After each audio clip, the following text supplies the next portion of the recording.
Hello good morning guys, आप सभी का स्वागत है आपके अपने YouTube channel unique home Twitter पे। आज हमारी साइंस की पहली क्लास है। मैं आशा करता हूँ कि आपको मैं इस क्लास के माध्यम से ज़रूर कुछ ना कुछ नया दे पाऊँगा, इसलिए वीडियो को लास्ट तक ज़रूर देखिएगा और अपनी प्रतिक्रिया को कमेंट में ज़रूर बताइएगा। आज हम क्या पढ़ने वाले हैं, तो आज हम सबसे पहले पढ़ेंगे बायोलॉजी के बारे में। किसके बारे में पढ़ेंगे? बायोलॉजी के बारे में, क्योंकि एग्ज़ाम में बायोलॉजी से बहुत ही क्वेश्चन पूछे जाते हैं। अगर बात की जाए वनडे एग्ज़ाम की, तो अधिकतर देखा गया है कि फिजिक्स तथा केमिस्ट्री के कंपैरिजन में बायो से ज़्यादा क्वेश्चन पूछे जाते हैं। तो आइए समझते हैं बायोलॉजी है क्या, क्योंकि किसी भी सब्जेक्ट को पढ़ने से पहले हमें उसके बारे में थोड़ा बहुत जानकारी होनी चाहिए। तो आइए समझते हैं बायोलॉजी क्या है। बायोलॉजी क्या है? साइंस की एक ब्रांच है। बायोलॉजी क्या है? साइंस की एक ब्रांच है जिसके अंतर्गत हम जीव जंतुओं का अध्ययन करते हैं। क्या करते हैं? जीव जंतुओं का अध्ययन करते हैं। यदि हम दूसरी लैंग्वेज में बोलना चाहें तो हम बोल सकते हैं जीव विज्ञान विज्ञान की वह शाखा है जिसके अंतर्गत हम जीवधारियों की संरचना, उनके आकार, उनके संगठन, उनकी जाति, उनके वंश आदि का क्या करते हैं? वर्गीकरण करते हैं या फिर उनका अध्ययन करते हैं। अब बायोलॉजी जो है दो वर्ड से मिलकर के बना है। कितने वर्ड से मिलकर के बना है? दो वर्ड से मिलकर के बना है। पहला है बायो, जिसका मतलब होता है ऑल लिविंग्स, और दूसरा है लॉगस, यानी कि टू स्टडी, मतलब कि अध्ययन करना। इस प्रकार हम कह सकते हैं बायोलॉजी का शाब्दिक अर्थ क्या हुआ? जीवधारियों का अध्ययन करना ही बायोलॉजी कहलाता है। अब ये तो हो गया बायोलॉजी। अब लेकिन ये क्वेश्चन कभी कभी इनमें से पूछे जाते हैं कि फादर ऑफ बायोलॉजी कौन है? तो फादर ऑफ बायोलॉजी कौन है? अरस्तु। या जीव विज्ञान के जनक किसे माना जाता है? अरस्तु को माना जाता है। अब जीव विज्ञान के अंतर्गत ही कुछ पार्ट्स हैं, तो हम ज़्यादा पार्ट्स के बारे में ना पढ़ के इंपॉर्टेंट जो हमारे एग्ज़ाम के पॉइंट ऑफ व्यू से इंपॉर्टेंट है हम उनके दो बारे में जानते हैं। एक होता है हमारा पादप विज्ञान यानी कि बॉटनी, और दूसरा होता है हमारा जंतु विज्ञान जिसे हम बोलते हैं जूलॉजी। तो क्वेश्चन ये पूछे जाते हैं कि पादप विज्ञान या वनस्पति विज्ञान के जनक कौन हैं? तो थियोफ्रेस्टस को, मतलब ये बॉटनी का या फिर वनस्पति विज्ञान का जनक कहा जाता है। और हमारे जूलॉजी यानी कि जंतु विज्ञान के जनक कौन है? अरस्तु। तो आप लोग कंफ्यूज मत होइएगा, जीव विज्ञान के जनक कौन है? अरस्तु। जंतु विज्ञान के जनक कौन है? अरस्तु। और पादप विज्ञान के जनक कौन है? थियोफ्रेस्टस। ये तो हुई हमारी क्या कुछ कॉमन बातें इससे लेकर के। अब आइए हम लोग चलते हैं अपने मेन टॉपिक की ओर कि आज हम इसके अंतर्गत क्या पढ़ने वाले हैं बायोलॉजी में। तो आज हम बायोलॉजी में पढ़ने वाले हैं डाइजेस्टिव सिस्टम के बारे में।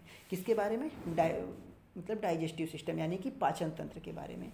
वैसे तो हमारे शरीर में बहुत ढेर सारे तंत्र हैं, जैसे कि हमारा क्या सर्कुलेटरी सिस्टम, परिसंचरण तंत्र, रेस्पिरेटरी सिस्टम, श्वसन तंत्र, एक्सुलेटरी सिस्टम, उत्सर्जन तंत्र, तो हम बहुत से डाइजेस्टिव सिस्टम, तो हम बहुत से ढेर सारे तंत्र हैं हमारे शरीर में। लेकिन हम किसके बारे में पढ़ेंगे? पाचन तंत्र के बारे में पढ़ेंगे। तो तंत्र का मतलब यहाँ पे क्या हुआ? तंत्र का मतलब हुआ ग्रुप ऑफ ऑर्गन्स, मतलब अंगों के समूह से हुआ। यहाँ पे कुछ ग्रुप ऑफ ऑर्गन मिल करके वर्क करते हैं। अब वहाँ पे क्या वर्क होता है? पाचन का वर्क करते हैं। तो किस चीज़ का पाचन करते हैं? तो हम लोग जो खाना खाते हैं उस चीज़ का पाचन होता है। तो आइए समझते हैं पाचन का मतलब क्या होता है। पाचन को इंग्लिश में क्या बोला जाता है? डाइजेशन।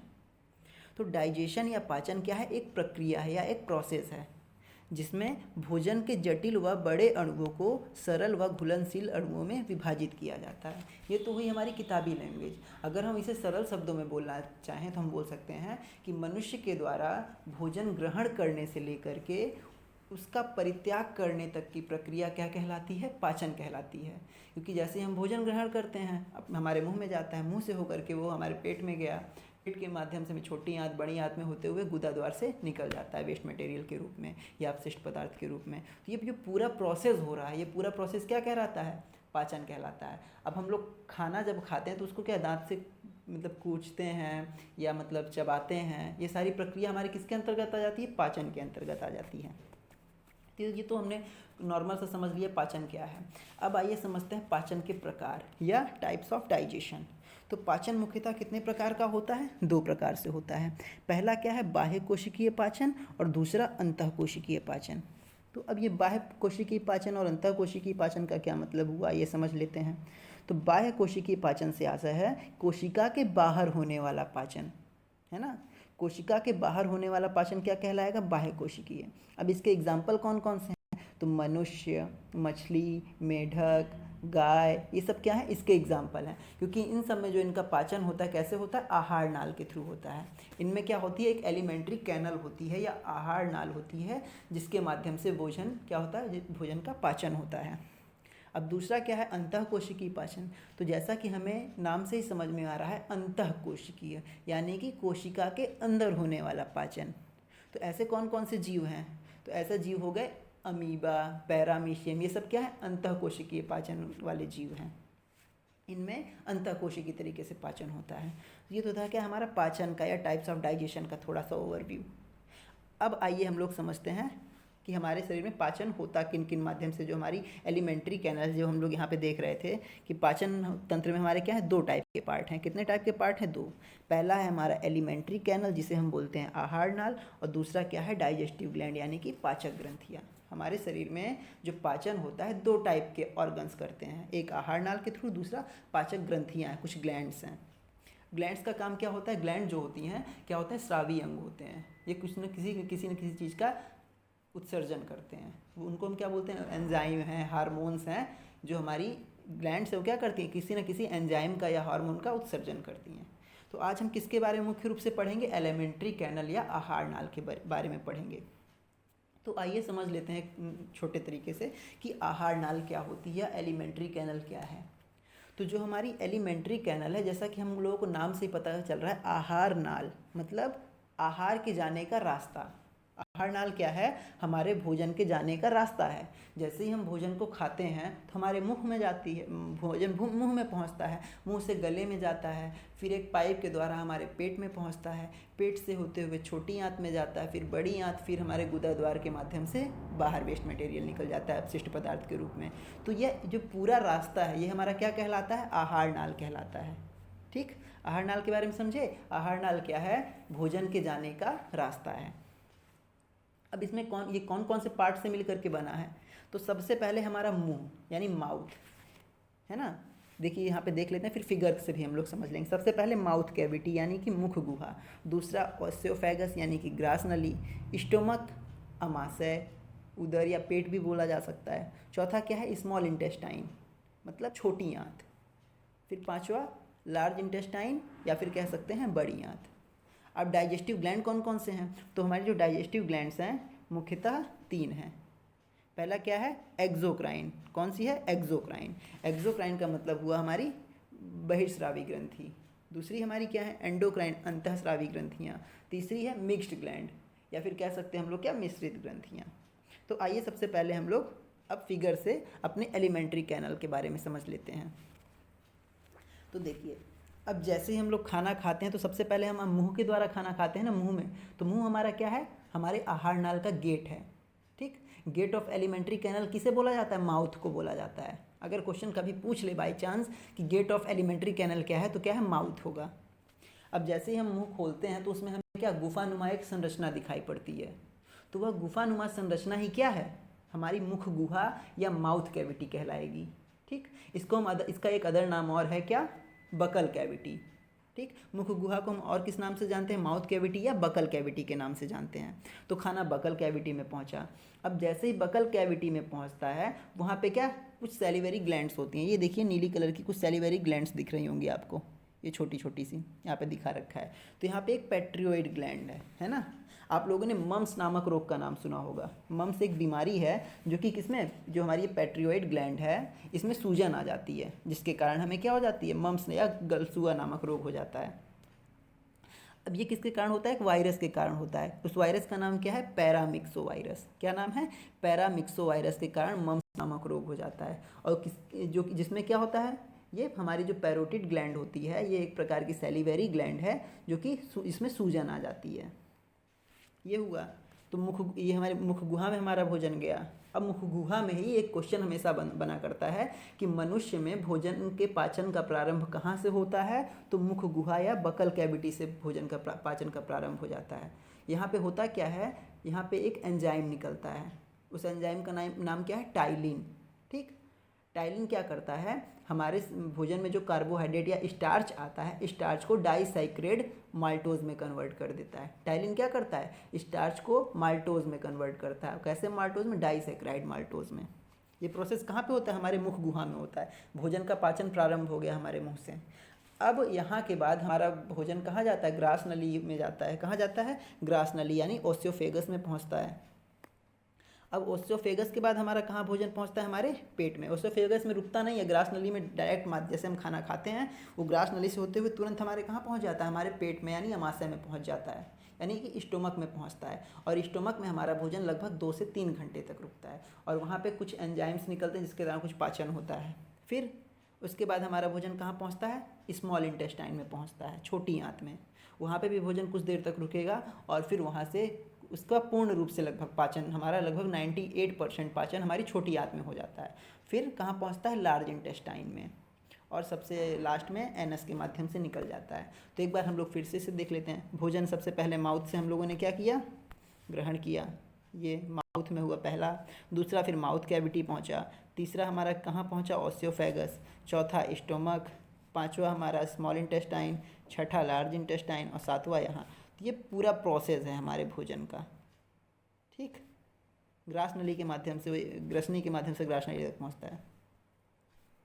ठीक, तो ये समझ में आया आपको। एक छोटा सा मतलब इंपॉर्टेंट ओवरव्यू था। अब यहाँ पे देखे होंगे लीवर का ना ही कोई काम हमें दिखा, ना ही हमारे गाल बैडर का कुछ काम हुआ, ना ही पेनक्रियाज का हुआ। मतलब ये लोग क्या करते हैं, ये लोग पाचन में सहायता तो करते हैं लेकिन ये भोजन के जाने का रास्ता नहीं है। आहार नाल का मतलब ये लोग पार्ट नहीं है। ये लोग भोजन को पचाने में केवल सहायता करते हैं लेकिन ये आहार नाल का पार्ट नहीं है। कौन कौन नहीं है, ना ही हमारा लीवर है, ना ही हमारा पैनक्रियाज है। ये सब क्या है, या गाल ब्लैडर, ये सब हमारे आहार नाल के पार्ट नहीं है। क्वेश्चन ये पूछा जा सकता है कि निम्नलिखित में से कौन सा आहार नाल का पार्ट नहीं है। तो उसमें ऑप्शन दे देगा mouth cavity, oesophagus, liver, small intestine. तो कौन सा नहीं है, हमारा लीवर आहार नाल का पार्ट नहीं है। तो ये तो हुआ हमारा एक छोटा सा ओवरव्यू हमारे इस फिगर के बारे में। अब आइए समझते हैं सबसे पहले हम माउथ कैविटी के बारे में, क्योंकि जो हमारे आहार नाल का स्टार्ट ही है कहाँ से है, माउथ कैविटी से। जैसे कि मैंने अभी आपको एक डेफिनेशन थोड़ी देर पहले बताई थी कि जो मुख गुहा है ये क्या है, गुफानुमा संरचना है जो कि किससे मिलकर के बनी है, दांतों से और जीभ से मिलकर के बनी है। ठीक, माउथ कैविटी किससे मिलकर के बनी है, दांतों से और जीभ से मिलकर के हमारी माउथ कैविटी का निर्माण होता है। और ये कैसी संरचना है, गुफानुमा संरचना है। तो ये देखिए मुख गुहा, इसमें मैंने कुछ पॉइंट्स को नोट आउट कर रखा है जिनको आप देख लीजिए एक बार। मुख गुहा आहार नाल का पहला भाग है। मुख गुहा के अंतर्गत कई दांत और एक जिह्वा होती है। मतलब मुख गुहा किन चीज़ों से मिलकर बनी, कई दांतों से और एक जीभ से। पाचन का प्रारंभ मुख गुहा से ही होता है। पाचन सबसे पहले कहाँ से स्टार्ट होता है, हमारे मुख गुहा से। क्वेश्चन कई बार पूछा गया एग्जाम में। किस चीज़ का पाचन होता है, स्टार्च का माल्टोज में कन्वर्ट होता है। कौन करता है, टाइलिन करता है। ये एंजाइम है जो कि सैलिवरी ग्लैंड से निकलता है, लार ग्रंथियों से निकलता है। मुख गुहा को हम बकल कैविटी या ओरल कैविटी भी कहते हैं। इसके मतलब देखिए ढेर सारे नाम हो गए, मुख गुहा, माउथ कैविटी, बकल कैविटी या ओरल कैविटी। मुख गुहा का अंतःग्रसनी से प्रारंभ मतलब अंत होता है। अब जैसे जैसे ग्रसनी हमारी आती है वहीं से क्या, मुख गुहा का अंत कहाँ हो जाता है, ग्रसनी के प्रारंभ से। जैसे हमारी ग्रसनी स्टार्ट होती है, मतलब ग्रास नली के ऊपर ग्रसनी हल्का सा यहाँ पे जंक्शन, ग्रसनी क्या है, एक जंक्शन है। किसका, हमारे फूड पाइप का और विंड पाइप का, दोनों का जंक्शन वहाँ पे मिलता है, वहीं पे ग्रसनी हमारी गले में। तो ये हमारा क्या है, यहीं से हमारे मुख गुहा खत्म हो जाता है। अब आइए हम लोग पढ़ लेते हैं टीथ के बारे में, क्योंकि हम लोगों ने माउथ कैविटी पढ़ ली। अब माउथ कैविटी के अंदर भी टीथ है, तो टीथ के बारे में जान लेते हैं। टीथ का मतलब होता है दांत, है ना। अब स्टडी ऑफ टीथ को क्या बोला जाता है, ओडोंटोलॉजी। ओडोंट का मतलब दांत और लॉजी का मतलब अध्ययन करना, इसलिए हम स्टडी ऑफ टीथ को क्या बोलेंगे, ओडेंटोलॉजी बोलेंगे। अब हमारे दांत किन किन चीज़ों से मिलकर के बने हैं, तो हमारे दांत कैल्शियम और फॉस्फेट के बने होते हैं। किसके बने होते हैं, कैल्शियम और फॉस्फेट के। अब इसमें कैल्शियम का वर्क क्या होता है, तो कैल्शियम हमारे दांत को मजबूती प्रदान करता है ना, मजबूत बनाता है। कैल्शियम की वजह से हमारी हड्डियां भी मजबूत होती हैं, उसी की वजह से हमारे दांत भी मजबूत होते हैं। और फॉस्फेट का वर्क क्या है, तो फॉस्फेट जो जड़, जो हमारे मसूड़े हैं इतने अच्छे तरीके से जकड़ के पकड़े हुए हैं, किसकी वजह से, फॉस्फेट की वजह से। अब मनुष्य को देखो किस नाम से जाना जाता है, मनुष्य को क्या बोला जाता है? विषम दंती बोला जाता है। क्या बोला जाता है? विषम दंती। क्यों बोला जाता है? क्योंकि जो मनुष्य में होते हैं भिन्न भिन्न प्रकार के दांत पाए जाते हैं, इसलिए मनुष्य को क्या बोला जाता है? विषम दंती। अब देखिए, मनुष्य को और अदर नेम से भी जाना जाता है। मनुष्य को क्या बोला गया है? द्विबार दंती बोला गया है। द्विबार दंती क्यों बोला गया है? क्योंकि पूरे जीवन काल में मनुष्य के 2 बार दांत आते हैं। एक बार दूध के दांत आते हैं, फिर दूसरी बार स्थायी दांत आते हैं, इसलिए क्या बोला जाता है? मनुष्य को द्विबार दंती भी बोला जाता है। मनुष्य का एक और नाम है, क्या नाम है? मनुष्य को उसके जो दांत होते हैं गर्त में धंसे होते हैं, मसूड़ों में क्या गर्त होते हैं, तो उसके कारण उसको क्या बोला गया है? गर्त दंती भी बोला गया है। ठीक है, तो ये हुआ हमारा क्या, दांत के कारण हमारे जो नाम रखे गए हैं। क्या क्या नाम है? पहला तो विषम दंती, दूसरा क्या है? गर्त दंती, तीसरा क्या है? द्विबार दंती। अब आइए हम लोग समझ लेते हैं टाइप्स ऑफ टीथ, क्योंकि इन्हीं के कारण हमारा नाम वो पड़ा है ना, विषम दंती। तो मनुष्य में कितने प्रकार के दांत पाए जाते हैं? कुल 4 प्रकार के दांत पाए जाते हैं। पहला है हमारा कृंतक यानी कि इंसीजर, दूसरा हमारा रत्नक यानी कि कैनाइन, तीसरा हमारा प्रीमोलर जिसे हम बोलते हैं अग्रचवर्णक, चौथा मोल्डर या फिर चवर्णक। तो आइए एक एक करके इनके बारे में हम लोग समझ लेते हैं, फिर फिगर से भी समझ लेंगे इनकी पोजीशन क्या है।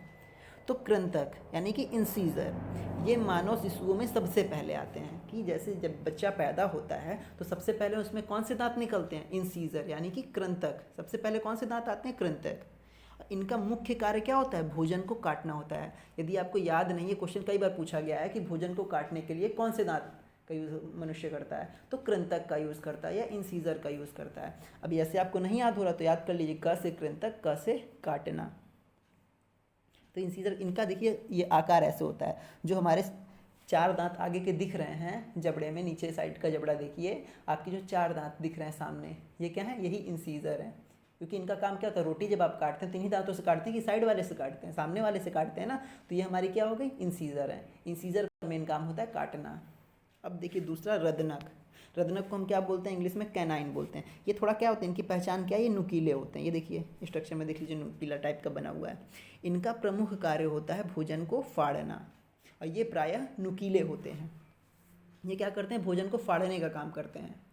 ठीक, जैसे कि हम लोग जब कभी टॉफ़ी खाते हैं, टॉफ़ी हम ये सामने वाले दांतों से नहीं फाड़ पाते हैं, किससे? कोने वाले दांत से इस तरह करके फाड़ते हैं। या कोई जो गुटखा खाता है वो भी क्या करता है? अपने कोने वाले दांतों से फाड़ता है, क्योंकि ये काम, इनका काम क्या होता है? फाड़ना। यानी रदनक का मेन वर्क क्या होता है? फाड़ना। अब इससे क्वेश्चन और पूछा जाता है, जो हाथी दांत होता है वो कौन सा, हाथी का जो कौन सा दांत है जिसका हम आभूषण बनाते हैं? तो हाथी का रदनक दांत होता है, कैनाइन पार्ट होता है दांत का। उसके वही दांत क्या होते हैं? बाहर की ओर निकले रहते हैं, देखिए नुकीले रहते हैं। इसकी पहचान ही है क्या? नुकीले होना। तो रदनक दांत जो होता है हाथी का, उससे हम लोग क्या करते हैं? आभूषण बनाते हैं। वो दांत का कौन सा पार्ट होता है? कैनाइन या फिर रदनक पार्ट होता है। ठीक, अब एक क्वेश्चन इसमें से और पूछा जाता है, मनुष्य में अवशेषी संरचनाएं कौन कौन सी हैं? तो जो हमारा रदनक है वो हमारा क्या है? अवशेषी संरचना है। और जो हमारा बुद्धि दंत है वो भी अवशेषी संरचना है या फिर वेस्टिजियल स्ट्रक्चर है। अब आइए समझ लेते हैं मोलर और प्रीमोलर के बारे में। तो अगला हमारा क्या हेडिंग है? अग्रचवर्णक या फिर प्रीमोलर। ये देखिए इसका स्ट्रक्चर ऐसे होता है, हल्का चौखुटे टाइप में होते हैं। तो इनका प्रमुख कार्य क्या होता है? भोजन को चबाना और पीसना। फिर उसके बाद कौन सा आता है? चवर्णक या फिर मोलर टीथ। इनका प्रमुख कार्य भी क्या होता है? भोजन को पीसना। अब इसमें एक नोट करके मैंने लिख रखा है, तीसरा चवर्णक बुद्धिदंत कहलाता है, जो हमारा सबसे लास्ट वाला मोलर टीथ होता है। अभी हम फिगर में दिखाएंगे या फिर देख लीजिए, ये जो सबसे लास्ट का ये जो पार्ट आ रहा है, ये जो दांत है, इसको हम क्या बोलते हैं? बुद्धिदंत बोलते हैं। क्या बोलते हैं? बुद्धिदंत बोलते हैं। क्यों? क्योंकि ये सबसे लास्ट में आता है। ठीक है, इसको हम क्या बोलते हैं? बुद्धिदंत बोलते हैं। और ये मनुष्य के लगभग किस एज में आता है? जब आदमी 20 साल का हो जाता है तब उसको क्या बुद्धिदंत आना मतलब स्टार्ट होता है। लगभग 18 से 22 साल की उम्र में इसका विकास होता है, ये बाहर निकलता है। मतलब छोटे बच्चों में कौन सा टीथ नहीं पाया जाता है? बुद्धिदंत छोटे बच्चों में नहीं पाया जाता है। अब आइए समझ लेते हैं क्या टीथ फॉर्मूला। क्या पढ़ लेते हैं? Teeth formula. तो देख लीजिए टीथ फॉर्मूला क्या है। फॉर एडल्ट यानी वयस्क मनुष्यों के लिए 2 1 2 3। अब यहाँ पे 2 1 2 3 का क्या मतलब है? तो 2 का मतलब हुआ कि हमारे जो, यही से आप फिगर से समझिए तब अच्छे समझ पाएंगे। इन दांतों को क्या करते हैं हम? ऐसे बीच पार्ट से क्या कर लेते हैं? डिवाइड कर लेते हैं नीचे वाले पार्ट को, ये इस तरह। अब यहाँ पे आप देखिए कि हमारे जो दांत हैं, या फिर हम इसे इस तरह ना करके पूरा नीचे वाले जबड़े को ही समझते हैं कि हमारे जो आगे कृंतक दिख रहे हैं, यानी कि हमारे इंसीजर जो हमारा दिख रहा है वो कितना है, 2 जोड़ी। तो यानी निचले वाले जोड़ी में इनकी संख्या कितनी है, 2 जोड़ी। ये जो आगे 4 दिख रहे हैं दांत ये। उसके बाद कैनाइन है, यानी कि रदनक एक एक यहाँ पे मतलब कितना, 1 जोड़ी हुआ। फिर उसके बाद हमारे कौन से दांत आते हैं, हमारे प्रीमोलर आ जाते हैं। जो ये 2 दांत दिख रहे हैं ये हमारे क्या हैं, प्रीमोलर। और जो ये तीनों दांत हैं ये लास्ट के, ये हमारे क्या कहलाते हैं, मोलर या फिर चवर्णक दांत कहलाते हैं। जिसमें कि जो ये अंतिम वाला दांत है ये सबसे अंत में आता है, लगभग 20 से 22 वर्ष की उम्र तक आता है। और इसको हम लोग किस नाम से जानते हैं, बुद्धि दंत के नाम से जानते हैं। अब यही क्वेश्चन पुटअप होता है, इसलिए हमने क्या बना, 2 1 2 3, मतलब ये जोड़ पेयर बता रहे हैं, नंबर ऑफ पेयर, कि निचले जबड़े में और ऊपरी जबड़े में टोटल कैसे होते हैं। देखिए 2 जोड़ी यहाँ पे हुए, 1 जोड़ी ये, 2 जोड़ी ये, और फिर 3 जोड़ी ये। अगर हम टोटल गिने तो इनका नंबर देख लेते हैं। इंसीजर हमारे वो जो हमारे निचले जबड़े में इंसीजर हमारे 4 हुए। फिर कैनाइन कितना हुआ, 2 हुए। फिर हमारा प्रीमोलर कितने हुए, 4 हुए।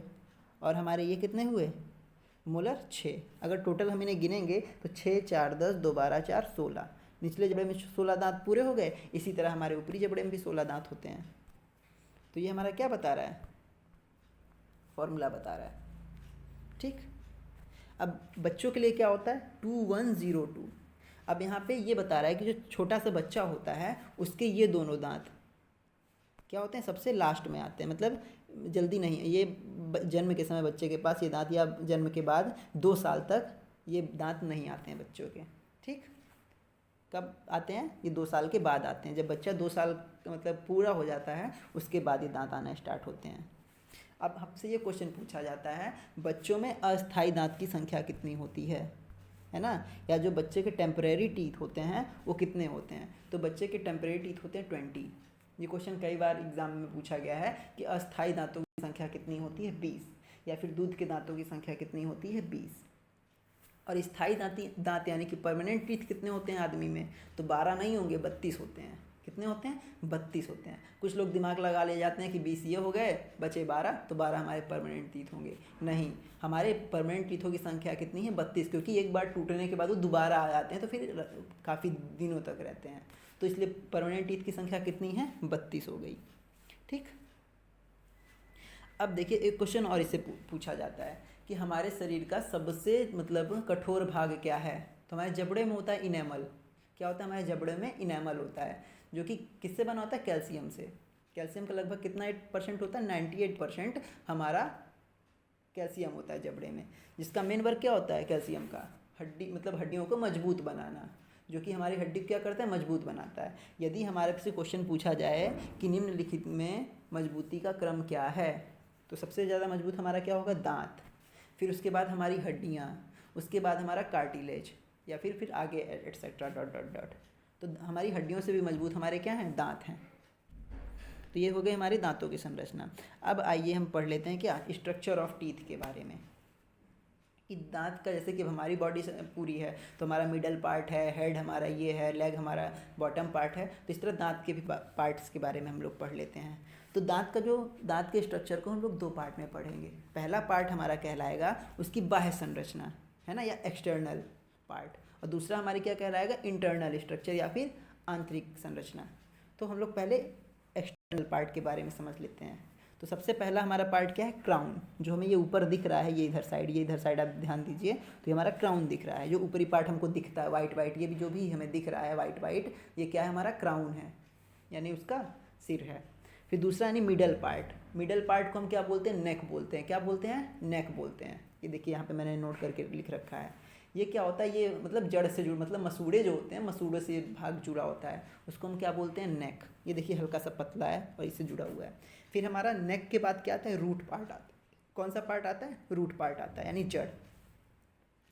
और अब इधर देख लीजिए इंटरनल स्ट्रक्चर में क्या क्या है, इनेमल, जो हमारे दांत का सबसे मजबूत पार्ट होता है। दूसरा क्या, डेंटाइन क्या, इसको हम हिंदी में बोलते हैं दंतवल्क। क्या बोलते हैं, दंतवल्क। ये हमारे दांत का सबसे बड़ा हिस्सा होता है। सबसे ज़्यादा भाग किसने घेरा हुआ है, दंतवल्क ने घेरा हुआ है। और फिर तीसरा हमारा है क्या, पल्प। यह क्या होता है, एक संवेदी अंग होता है। आइए इसको हम अब हेडिंग के माध्यम से पढ़ लेते हैं। तो सबसे पहले हम क्या पढ़ेंगे, बाह्य संरचना के बारे में पढ़ेंगे। किसके बारे में पढ़ेंगे, बाह्य संरचना के बारे में पढ़ेंगे। तो बाह्य संरचना में हमारा क्या आता है, शिखर यानी कि क्राउन, दांत का वह भाग जो हमें दिखाई देता है या फिर वाइट चमकीला पार्ट होता है, वही हमारा क्या है, शिखर कहलाता है। दूसरा क्या है, मध्य भाग यानी कि मिडल पार्ट, यह क्या होता है, जबड़े से जुड़ा होता है। तीसरा आधार, दांत का निचला हिस्सा जो सामान्यतः अदृश्य होता है, मतलब हम लोगों को सामान्यतः नहीं दिखाई देता, जब दांत टूटता है तो वो पार्ट हम देख पाते हैं। अब इसका आंतरिक भाग यानी कि इंटरनल स्ट्रक्चर के बारे में भी देख लेते हैं। सबसे पहले क्या हमने बोला था, इनेमल। तो मानव शरीर का ये इस देखिए क्वेश्चन ये बोलता है कि मानव शरीर का कठोरतम भाग क्या है, इनेमल है। ये दांत का दृश्य व चमकीला भाग जो हमें दिखाई देता है ये, ठीक, ये हमारा क्या है, इनेमल पार्ट है। उसके बाद देखिए नोट करके लिख रखा है मैंने, इनेमल का लगभग 98% भाग कैल्शियम फास्फेट व कैल्शियम कार्बोनेट का बना होता है। इनेमल किसका बना होता है, कैल्शियम फास्फेट और कैल्शियम कार्बोनेट का बना होता है, इसीलिए हमारे दांत का ये सबसे मजबूत पार्ट है, मतलब हमारे पूरे ह्यूमन बॉडी का। अब फिर अगला पार्ट क्या है हमारा, डेंटाइन। डेंटाइन को हम लोग क्या बोलते हैं हिंदी में, दंतवल्क। ये देखिए ग्रीन कलर से मैंने जो भी आप ये फिगर देख रहे हैं, फिगर में जो भी पार्ट आप ये ग्रीन कलर से देख पा रहे हैं, ग्रीन कलर का जो भी पार्ट आपको दिख रहा है, ये हमारा क्या है, दंतवल्क है। देखिए सबसे ज़्यादा हिस्सा इसने कवर कर रखा है, ग्रीन कलर से सबसे ज़्यादा भाग हमें दिख रहा है, तो ये हमारा क्या कहलाएगा, दंतवल्क। तो अब ये क्वेश्चन कभी पूछा जाए कि दांत का सबसे बड़ा भाग क्या है, तो दंतवल्क दांत का सबसे बड़ा भाग है। अब तीसरा चीज़ देख लीजिए, पल्प। पल्प क्या है, यह एक संवेदनशील भाग है। अब संवेदनशील कैसे होता है, क्योंकि पल्प में क्या, ये दांत से क्या, नर्व से जुड़ा होता है। किससे जुड़ा होता है, नर्व से जुड़ा होता है, जो कि मतलब क्या, खून की दौड़ान करने के लिए सहायक होती हैं। तो पल्प क्या करता है, हमारे दांतों में खून का प्रवाह करवाता है, ठीक, जिसके कारण वहाँ पे क्या है, कुछ नर्व पल्प्स हैं जिनके माध्यम से हमारे दांत में खून पहुँचता है। आपने जब दांत टूटता है तो आप लोगों ने देखा होगा उसमें से थोड़ा ब्लड निकलता है। तो ब्लड क्यों निकलता है, क्योंकि नर्व सेल्स हमारी मतलब टूट जाती हैं, तो नर्व सेल्स की वजह से हमारे दांत से क्या निकलता है, ब्लड निकलता है। ये दांत का संवेदनशील भाग है। ये क्वेश्चन पूछा जाता है कि दांत का संवेदनशील पार्ट कौन सा है, तो पल्प हमारी क्या है, दांत का संवेदनशील पार्ट है, जो कि क्या, रूट से जुड़ा होता है और जिसका वर्ग क्या होता है, दांतों में खून का प्रवाह करना या रक्त का संचार करना। तो ये तो क्या आज का हमारा टॉपिक था, आज के इंपॉर्टेंट सेक्शन में। अगला हमारा टॉपिक होगा टंग के बारे में, फिर अदर जो भी आहार नाल के और पार्ट्स हैं उनके बारे में हम पढ़ेंगे। तो आपको आज का वीडियो कैसा लगा, इस चीज़ के बारे में कमेंट में ज़रूर बताइएगा, और आपकी जो भी समस्या है उनको भी कमेंट में ज़रूर बताइएगा, मैं ज़रूर रिप्लाई करूँगा आपको। और यदि आपको वीडियो अच्छा लगा हो तो वीडियो को लाइक करिए, शेयर करिए, और धन्यवाद।